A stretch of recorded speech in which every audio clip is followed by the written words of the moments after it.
קפה בין השכונות עוד לא קיבלו את האורות על כיסא ישן לבדי יושבת אני לא בטוח מה לומר אם כדאי בכלל לגשת לסגת רוח ממשיכה מבט You just randomly follow a path?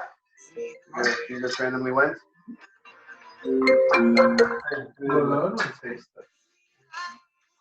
I think that should be true. Wow. Did you want to listen as well? Until afternoon, I'll join. It wasn't the right.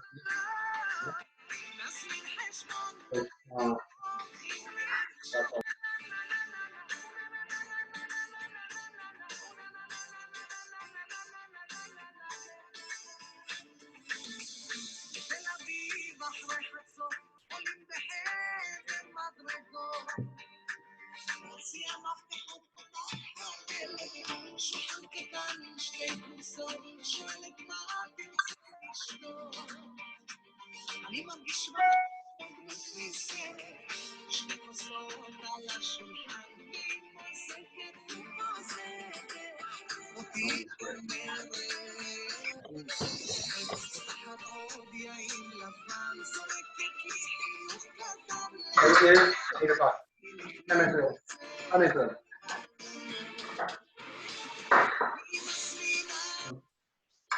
Set a 15-minute timer.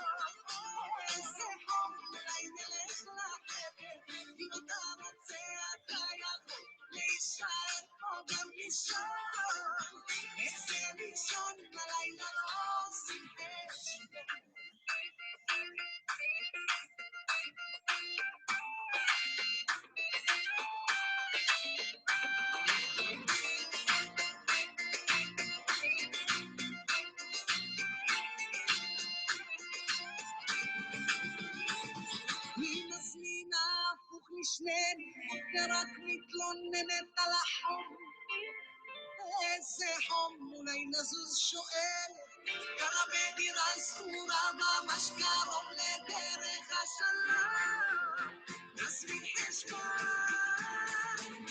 כל שקורה בינינו מדליקה מסתם בכלל החום איזה חום אולי נלך לחדר אם אתה רוצה אתה יכול להישאר פה גם לישון איזה לישון הלילה לא עושים הלילה לא עושים חשבון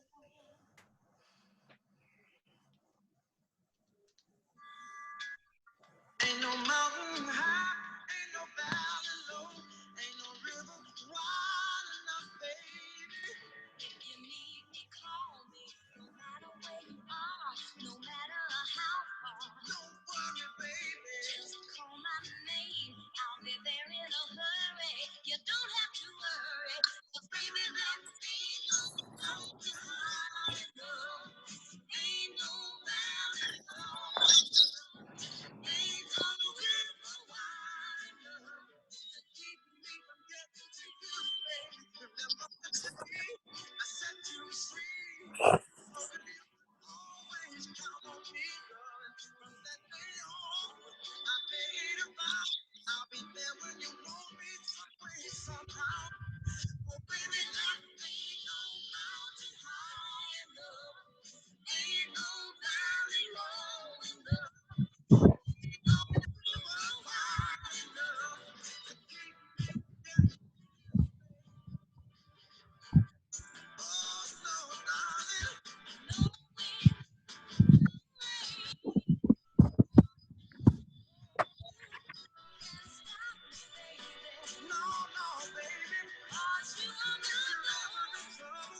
Well, hello everyone.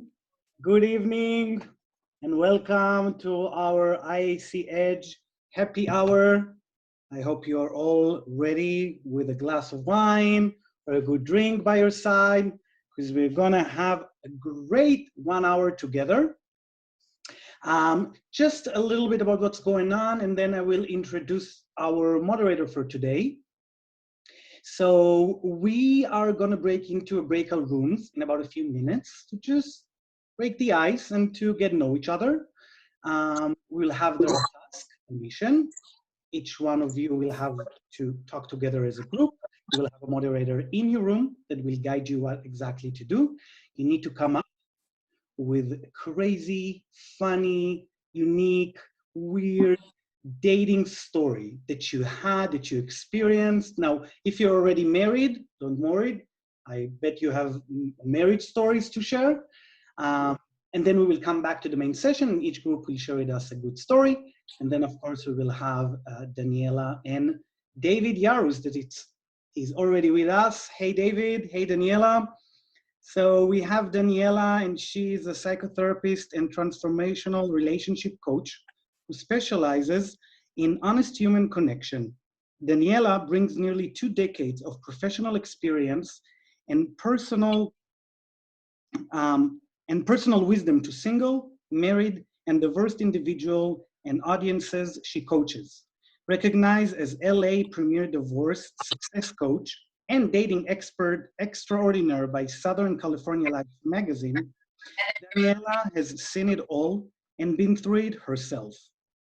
She's a frequent invited guest on stage, television, and radio for her frank modern day take on dating and relationship today, and what long-term partnership success truly means. Her other brand, Dating with Daniela, has been created especially for the Jewish single professional ready to magnetize their desired outcome in love and life. Hi, Daniela. Now, can you hear me? Yes. Hi, I am so excited to be here. I cannot wait to see what we're going to do today. So I know this. Good. I'll do something today where I. Second, Daniela, we have here someone that unmuted himself. There we go. Now we can hear you. Okay, wonderful. So I'm going to go ahead and introduce David, and then we're going to go ahead and do our breakout sessions. Yes. And how many people are in each group? Oh, well, we're going to probably find out when we know how many people. Okay. Okay, well, I have been a big fan of David's. I've heard him speak a few times now, and I am also on the app. So and we're just going to read a little bit about why he's so awesome to talk to us tonight. So David is the founder of JSwipe, the world's largest and fastest growing Jewish dating app, with more than 1 million users across the 70 countries, acquired by Spark Networks in 2015. David is passionate about human connection, millennial empowerment, and all things future. David Yarus is also the founder of Millennial, a social and creative agency that helps global brands and Jewish nonprofits like Taglit Birthright Israel, Hillel International, Schusterman Foundation, and the Israeli Consulate understand and engage the millennial consumer. Previously, David was the general manager of Mr. Youth, where he ran the youth marketing for brands like Coca-Cola, Microsoft, and Spotify. David spends his free time thinking about Facebook ad strategy, studying consumer behavior, and exploring the interplay of presence and hustle. Very exciting. So now, guys, we're going into the breakout rooms, and then we will come back here. So we will see you very. Yeah, and just before we leave off, this is your chance to kind of like get out of your comfort zone, speak with eye contact, and share, and come from a place of curiosity and intrigue. So we can't wait to see what you guys share. We'll see you back soon.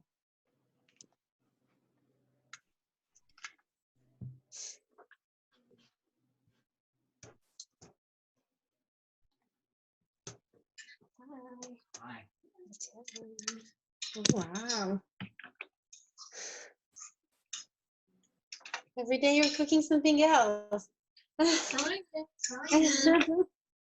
Yeah.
Hello to everyone. We're here.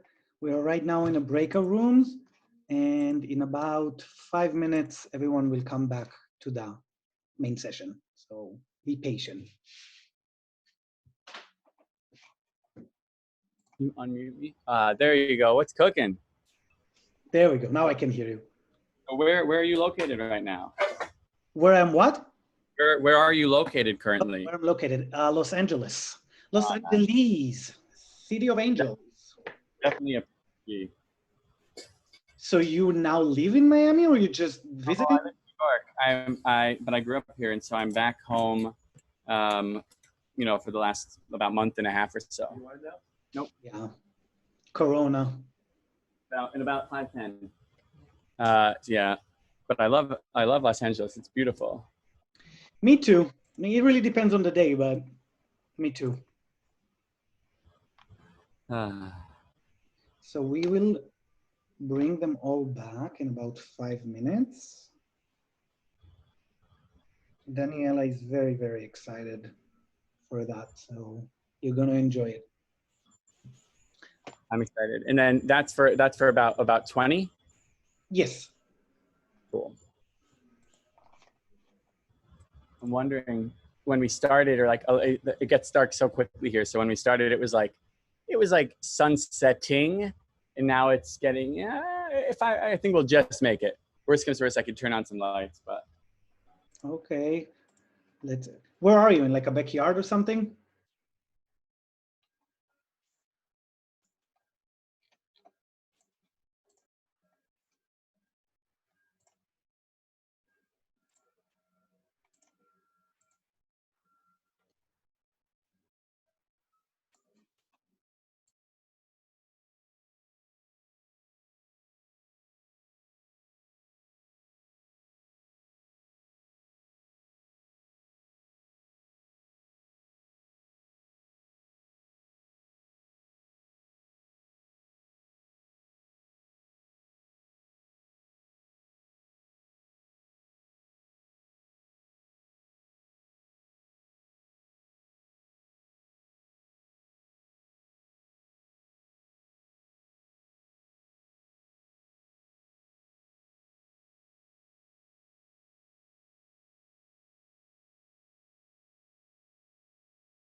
David, can you unmute yourself?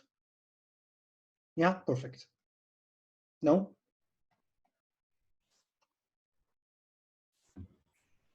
Perfect. Yeah. And we are about to go live. Once everyone's back, we're going to be live on Facebook. So Perfect. giving you a heads up.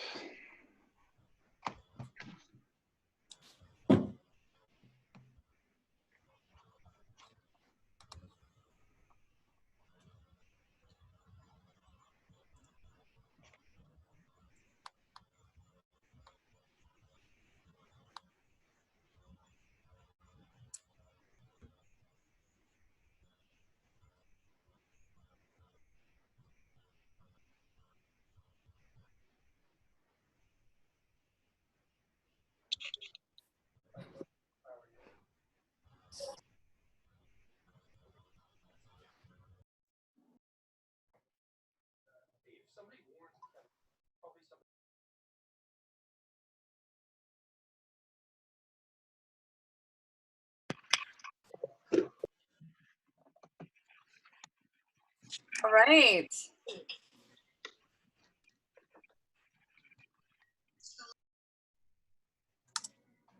Floor is all yours, Danielle.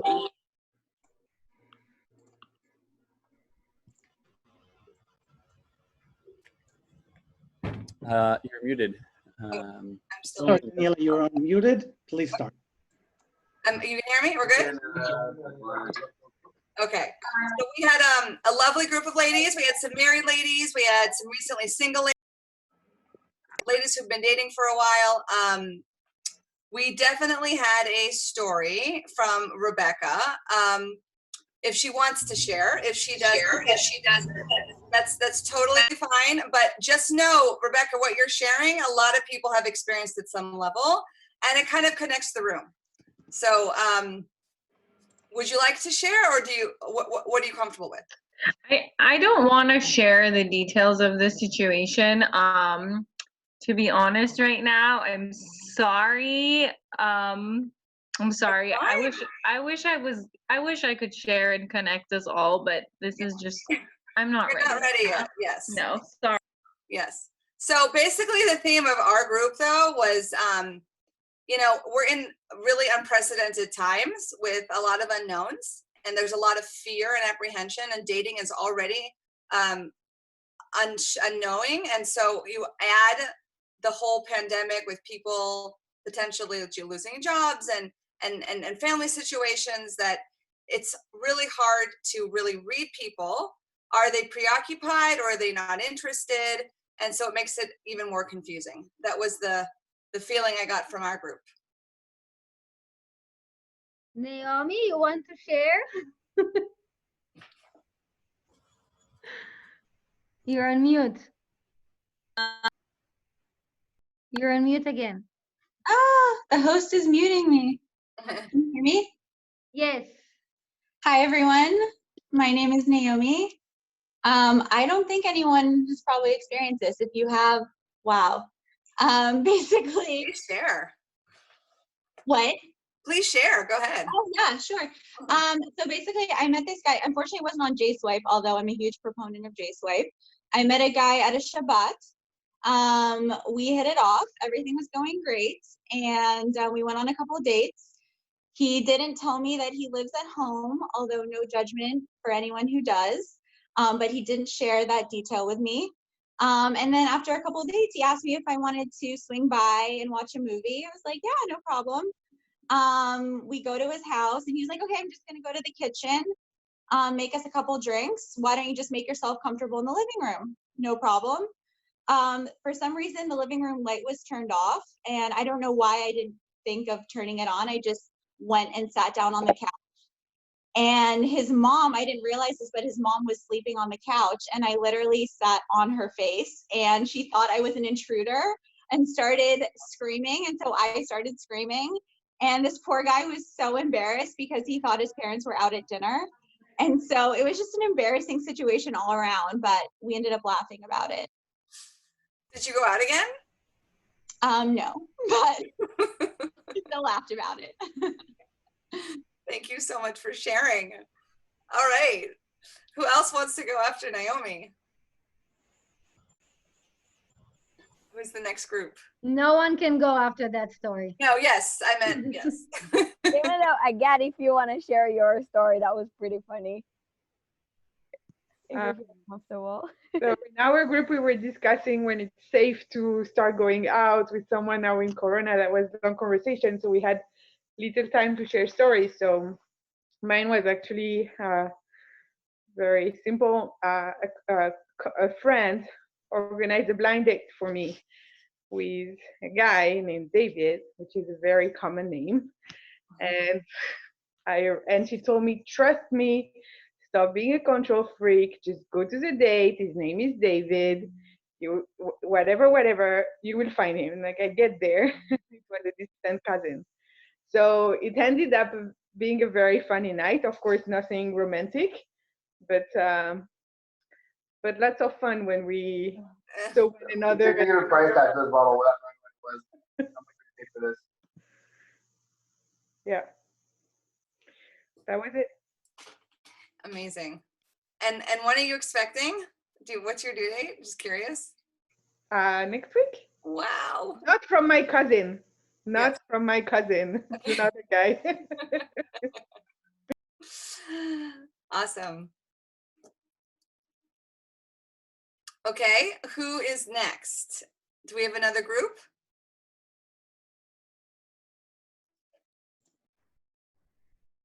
Tamir, someone from your group maybe wants to share?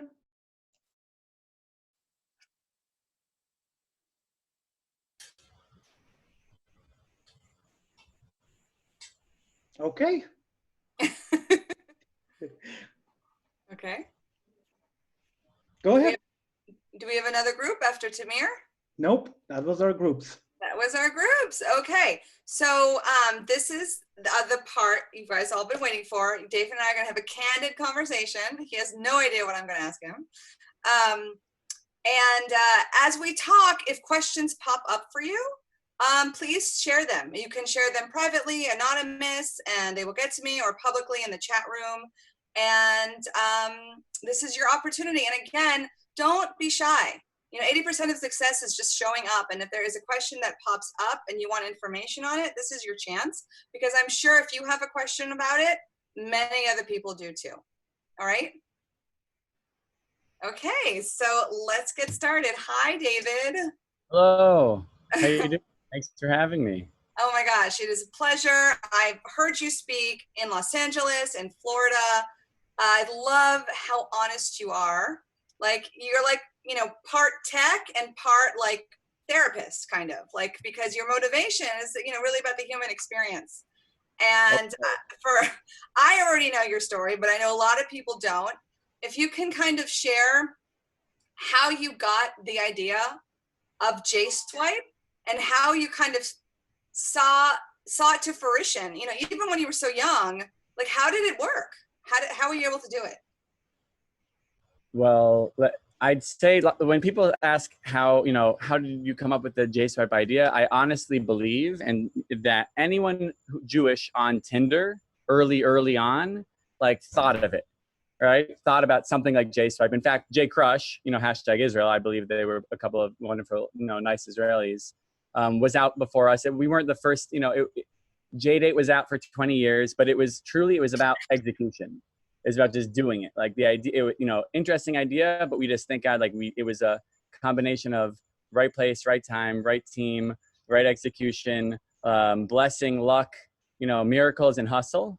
And that, you know, it came about. How did I get the idea, or at least like the deep like feeling of need for it, was I moved to New York City in 2010 for a dream job at the time, and to meet a nice Jewish girl. And I moved to the Upper West Side because I was told that that's where they all lived. And I did all of the things that one does in, you know, that area to meet someone, which is, you know, for those of you who aren't familiar, it's a scene, it's a situation, as some say. It's Shabbat scene in the Upper West Side in New York is like almost like, I think of it as spring break meets Jewish, whereby there's hundreds of people coming to all different events, and on Shabbos, like at shul, there's this shul that you go to on Friday night, and then that one that you go to on Saturday, and you don't go to the other one on the other night because like no one does that. You only go to this one. And it was just such a weird experience. Like people were all like everyone was there to meet someone, but I just felt it wasn't really a conducive environment whereby if you somehow made, mustered up the courage to walk over to someone at Kiddush and like say hello, hi, how are you? Good. How are you? Everyone's just like checking everyone else out. No one's being like present and connected. And so it was just so weird. And then around that same time, Tinder came out and disrupted the way that people connect. Started by two Persian Jews out of LA. And it was so fascinating, but it wasn't effective or efficient if you wanted to be with someone Jewish. So that's what sort of prompted the idea. And then, thank God we did it. And to be honest, like we thought it would be an fun, interesting thing. We never thought it would grow, as fast and as large as it ended up going. So it's been a pretty wild and unexpected journey still to this day. That is so interesting. So you're saying that like you saw that there was a need to maybe do something online where people have more of a chance to connect directly because you thought that meeting in person was actually feeling a little bit more superficial?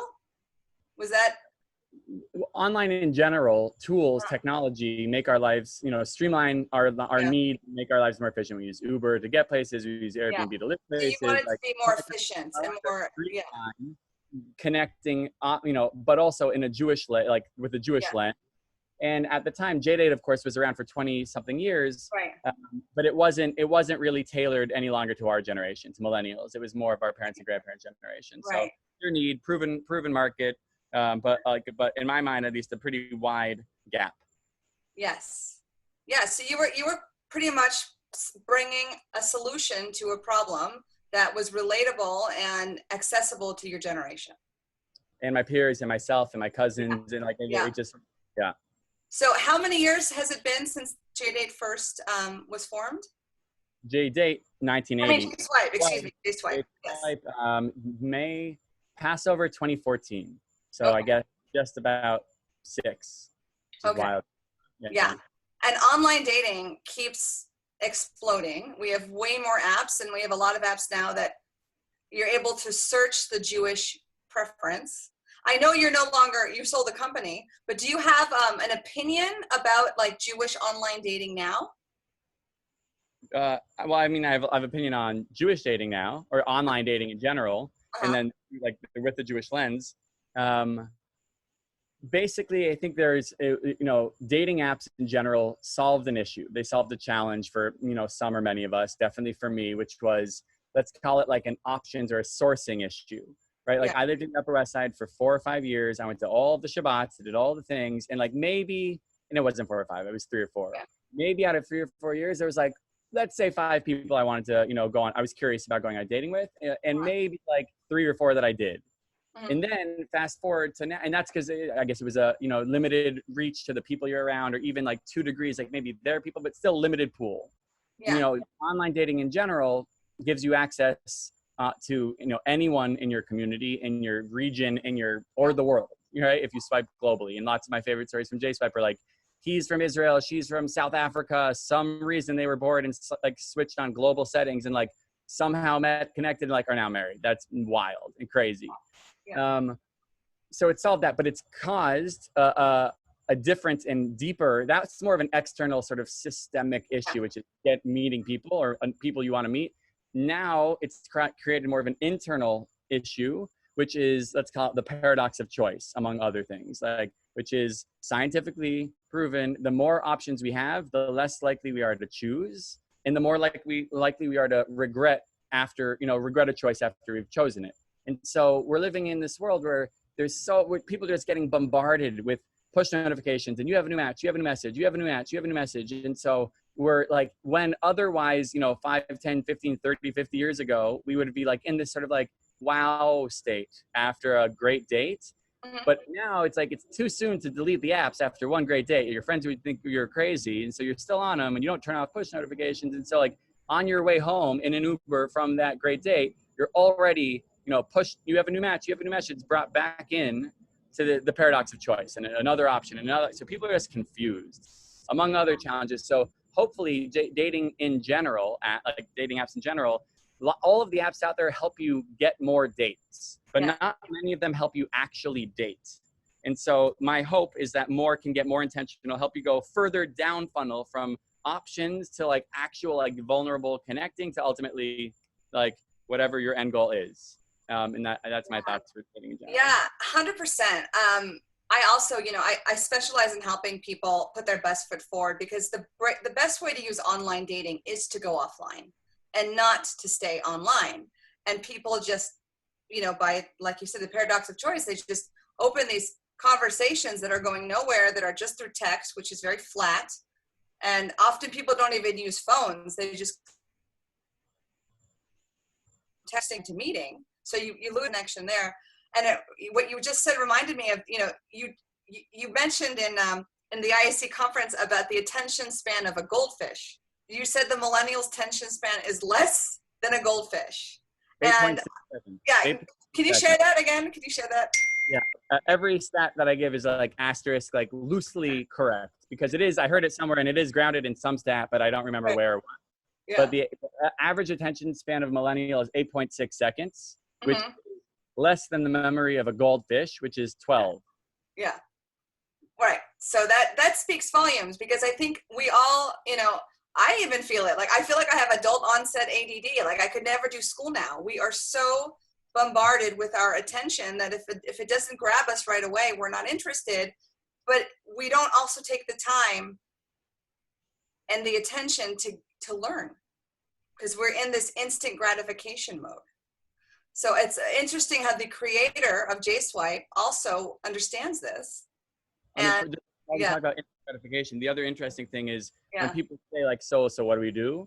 Unfortunately, similar to social media, where it's like it's a tool that's great, right? You can connect with your friends from middle school and summer camp, and like you're always, you know, be in their lives ish.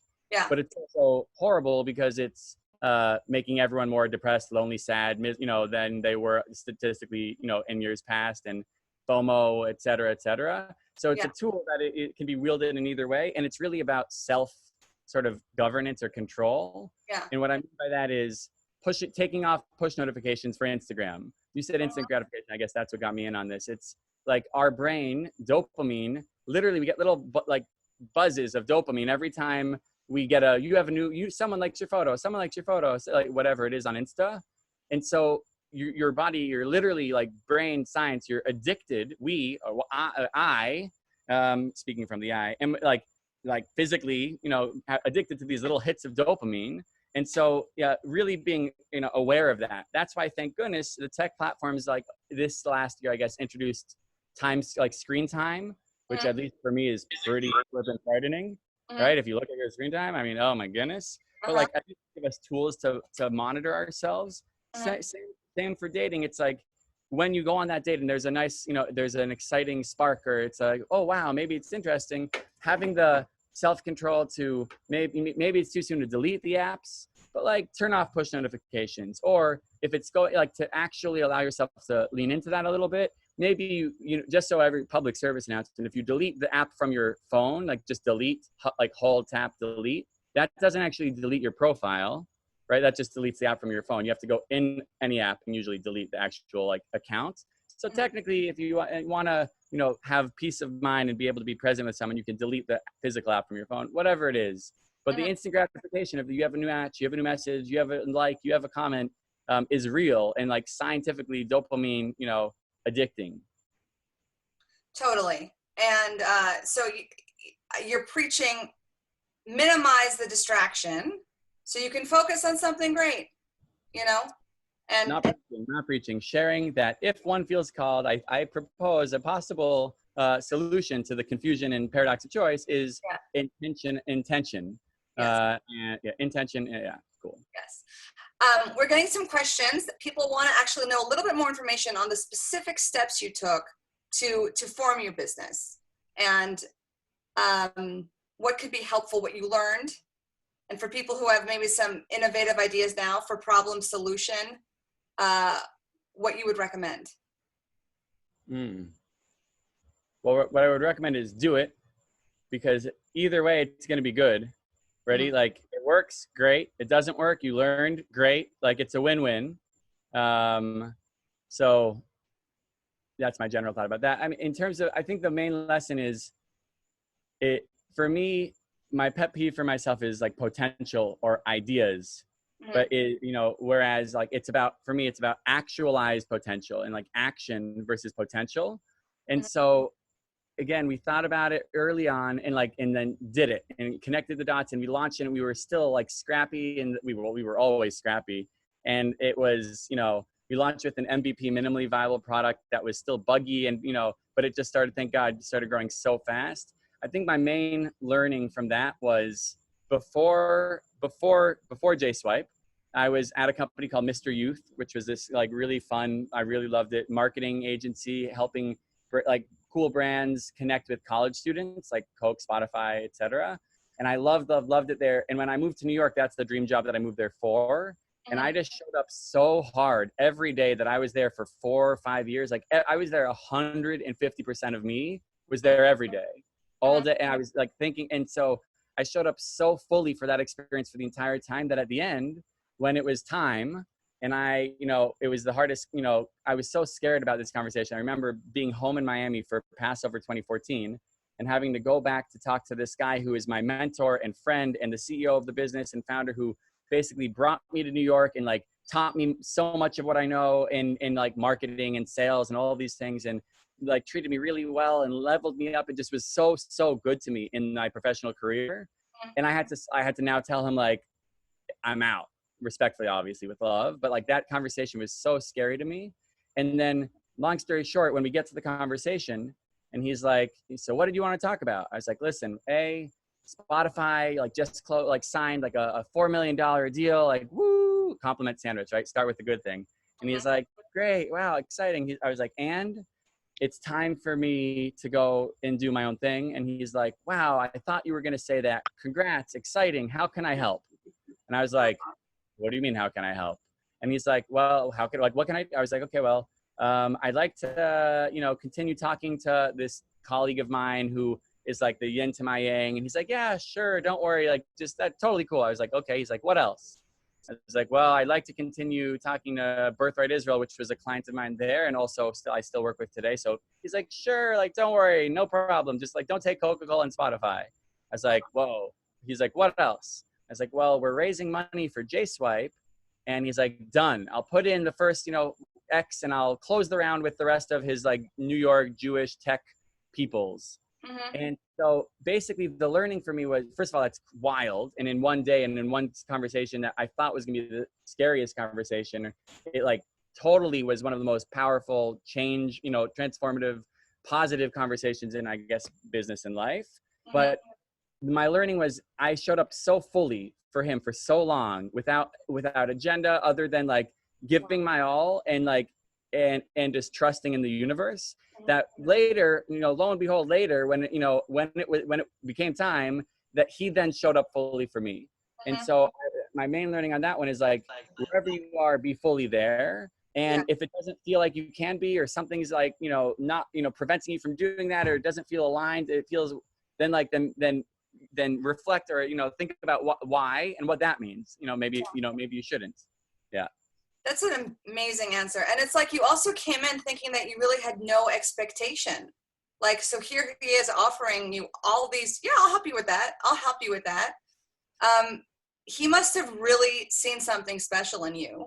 And he's probably around a lot of people in the business world and tech world, but he saw something about your work ethic, your integrity that he rewarded you with. And Blessing. And that's because you showed up that way. It's something you have to earn. And if we want to take it to dating, I feel like oftentimes people show up like they show up guarded. They show up like with the, to make sure that they're not hurt because everyone's been hurt, and I get it, and me too. And it's like, so to prevent yourself from getting hurt, you show up with a little bit of like distance, a little bit of whatever buffer. And showing up that way, you're not fully there. You're not fully present. You're not fully open or vulnerable or, ready or whatever. And that same sort of protection for yourself is ultimately often, preventing you from having that, spark or that connection or that intimacy that's actually built from the lack of that space you're creating. Yeah, because you're thinking of what they want to hear as opposed to who you are and what you bring to the table and what your worth is. And so I tell people too, when you go out on dates, come with a place of curiosity. You know, you have to respect who you're going out with. You have to, there has to be some criteria and standards, but you really want to come from a present place of curiosity. And then you go from there. So can I ask you, David, have you found love online? One more thing, because Yeah. Okay. Subject to avoid is basically the idea of showing up fully. So what you're saying is people like show up show up with curiosity, which 100%.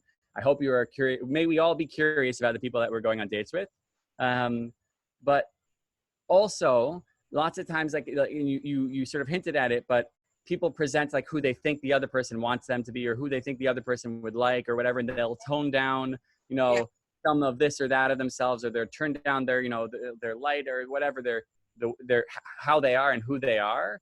Yeah. Whereas I and you can tell me you're the expert in this, but like I tell people, or I suggest people just being fully expressed, fully themselves, exactly as and who they are, because ultimately, if you're playing the game of like presenting what you think that someone else would want, at some point you're going to get to the point, like it might work, it might, you might get further, down the line of whatever it is, but then at some point you're going to either feel repressed, or you're going to express, and then it's going to like it's not going to work because it wouldn't have worked to begin with, but you didn't sort of present that, right? So there's a misalignment. So be fully expressed. And this also comes to, to mind for me when I think about people saying like, oh, well, our apps, or is JSwipe, or our apps like serious, or is it casual, or whatever. It's a whole nother topic we could talk about. But basically, I think in terms of people who use dating apps and lots of, oh, the dudes just want to have fun. Or isn't there a song? Is that girls just want to have fun? There's a song. But when people who say that, I believe that if people just front loaded their truth, a la putting it in their bio, when I see someone in their bio say serious relationship only, or no hookups, or whatever it is in their profile, like maybe that feels weird to put there. I don't know.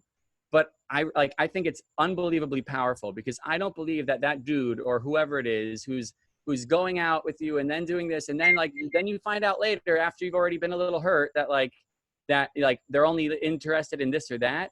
If you front loaded that, I don't think that dude or person is a bad person. I don't think they would knowingly see that and be like, they really are seriously only looking for this, but I'm going to look for that, and or something else. And I don't believe, I think it will filter people out. So front load your truth offline, on the day. And also if you're really passionate about that, like on your bio, whatever it is. I agree with you. And I think the more clear you are with what your intentions are, it's like the law of attraction, like attracts like. And so when you can show up more fully, and actually the number one most attractive quality for both men and women is your ability to be the most alive in yourself. And, how balanced are you in all areas? Are you passionate in your career? How are your relationships going? How are you showing up in all areas of life is going to translate with how you show up on a date. And the more you can fully show up, that's, you're operating at a higher vibration, you're going to attract a higher vibration. So I love that. Everyone wants to know this, David. I'm sure you get this question a lot. So you're so insightful, and you created this app to fix the solution. What has your dating life been? And do you have any stories? Oh, probably many stories. Yes. Well, some fun ones. Oh boy. Well, I get to. How about this? I'll go and first of all, are you single, or are you? I thought I successfully navigated around that question by distracting you with a different one. But there's two things. One is I learned someone once told me at some talk somewhere about a Jewish proverb or something that helps me get through this one, which is the shoemaker always goes barefoot. Although last week by a bubby I was corrected, and someone told me it's actually apparently the shoemaker's children always go barefoot. I don't have any kids.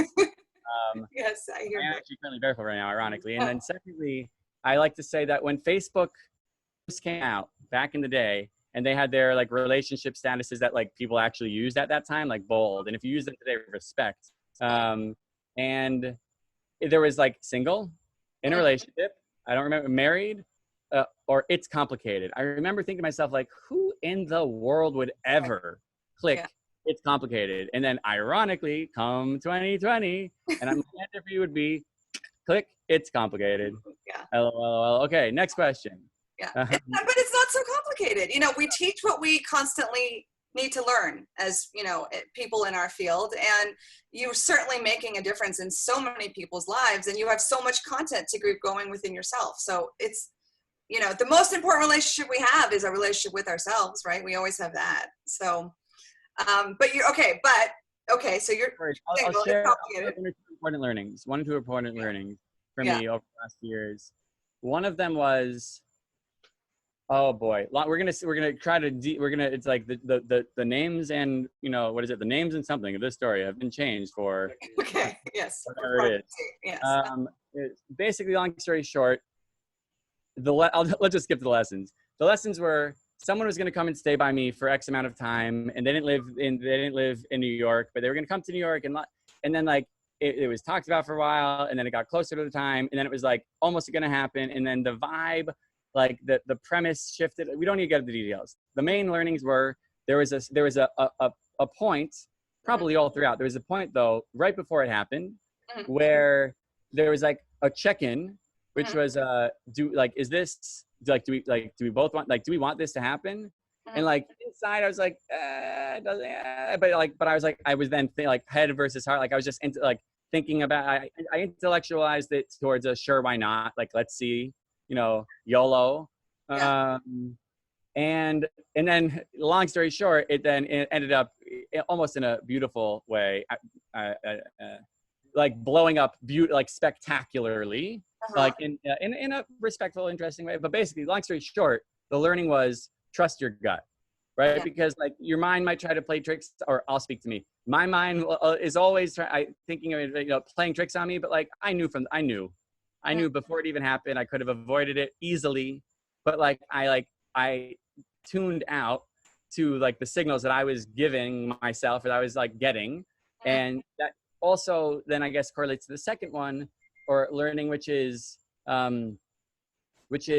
this idea of I don't know if you've seen like the meme on Insta, which is someone handing someone a bouquet of red flags, and the other person's like, wow, thanks so much. I'm like, I'm always that person getting all of the red flags, and I just don't even, like, again, I'm just tuning it out. I'm like, oh, that flag, like, no, it's they're actually a good person. It's probably pink, it's not red, yeah. So trust the flags, because ironically, at the end of it, it was actually all of the flags that like since the beginning had like popped up one by one, that I just was like, oh yeah, like that then literally were all of the main reasons at the end. And then two more quick learnings, unrelated, different story.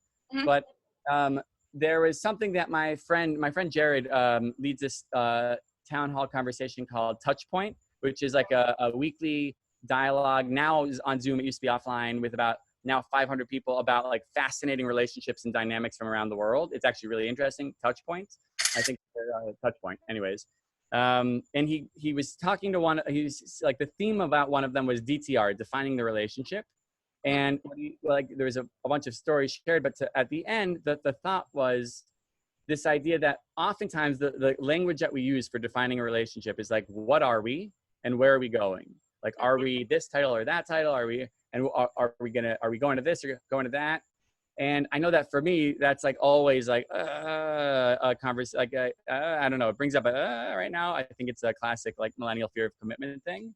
But basically, the language that he proposed, suggested, which I found since has been really fascinating, is what do I need from you, and what can you expect from me? And then using that as the dynamic to like explore, I guess, relationship has been really, really, really fascinating. What do I need from you, and what can you expect from me? Okay. Yeah, and sometimes people really don't know that. You know, what we say in my field is, you marry your unfinished business. So whether it comes up now, later, or way later, it's gonna come up. So the more you can embrace all of who you are, your flaws, your imperfections, your strengths and your weaknesses, and you own them, you are operating at, we're not meant to be perfect.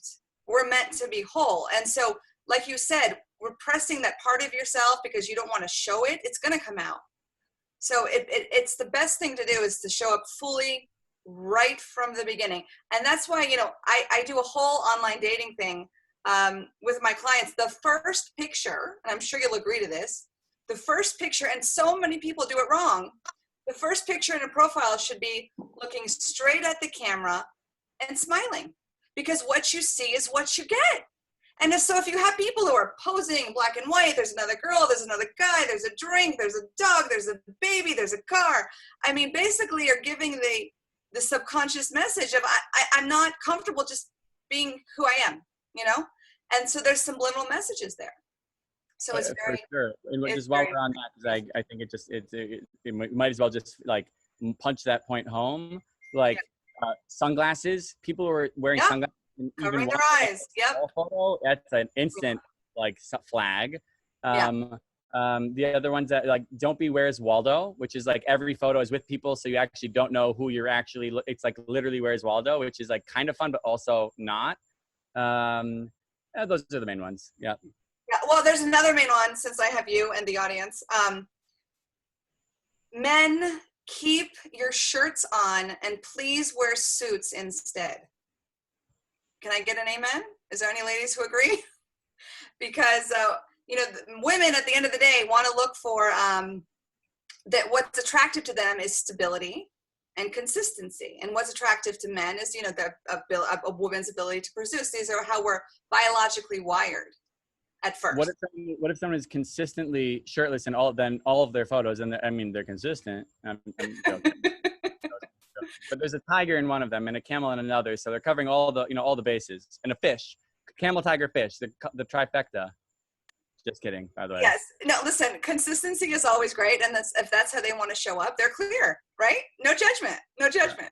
Yeah. So one last question, David, because oh my gosh, the hour has just flown by.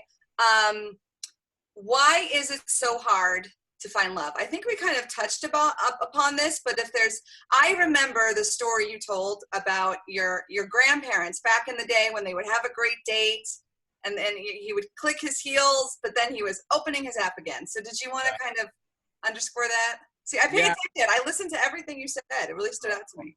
I appreciate that. Okay, so yes, I'll tell that story and I'll answer the question, but I'll do it quickly.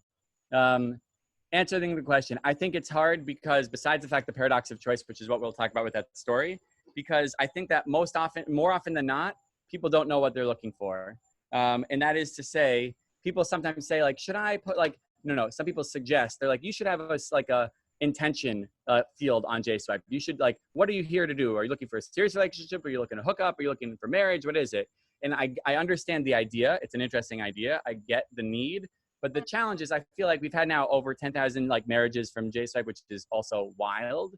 Yeah. And I would bet that more than a small amount, I'd say maybe majority of those, like might not have been on the same intention. Like if there was a button, like this person might have said, I'm looking for this. And this person might we don't like, it's so blurry. It's so fluid these days that like, I think it's a little bit tricky, but not just in like what we would look for, like misalignment, also in the way that like what we say, what we tell ourselves versus how we act, right? Like sometimes people are saying like, I want to find my person, and they're still like texting their ex and hooking up with this person, and like just their space is full of things of distractions that are taking their energy. We have a finite amount of energy every day, and each and every little ping is a depletion of energy. And so we're getting so depleted by all of these things that are distracting us from like whatever the ultimate goal is, and or we're not fully clear on that. So therefore people are like saying this and then acting differently and taking up space and et cetera.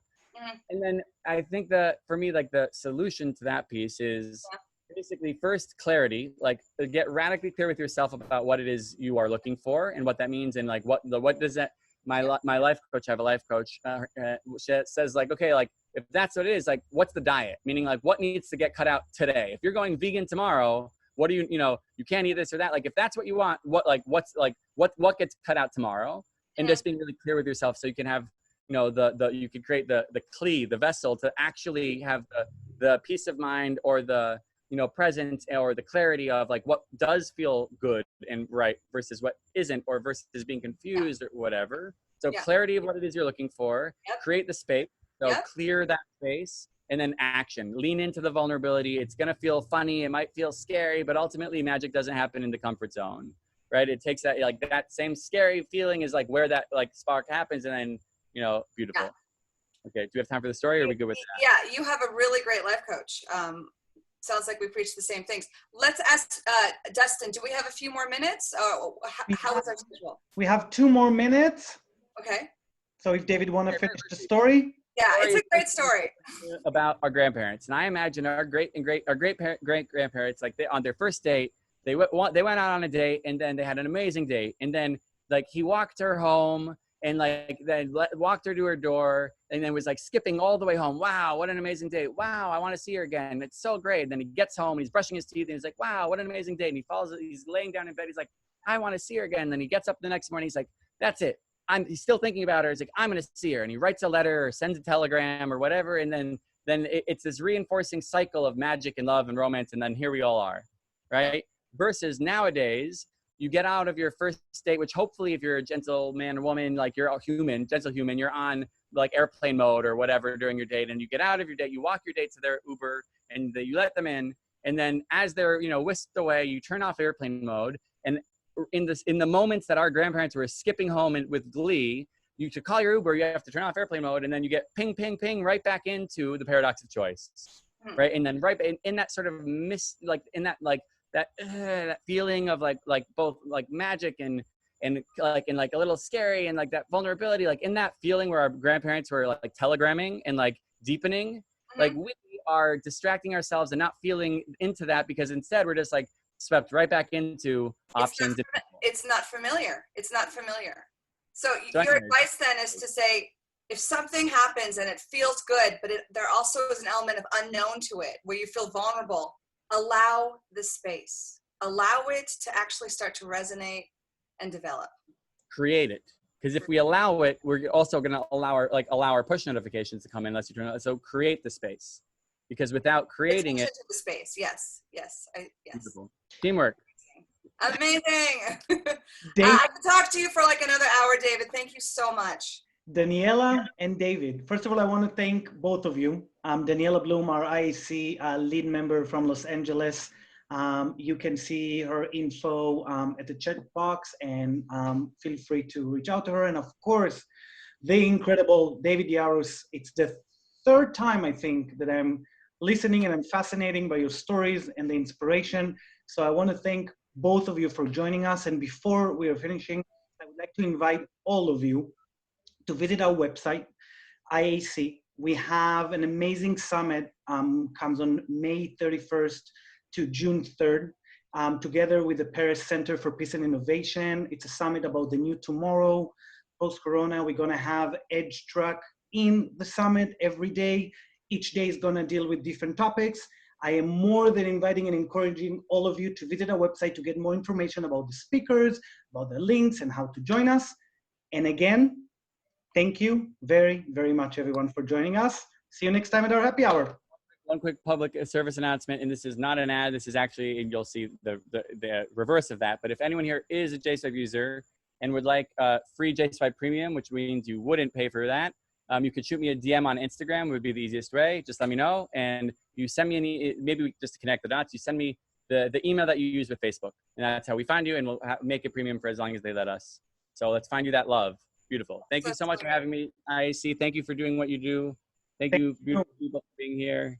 Have a beautiful evening. God bless David. Stay safe. Thank you.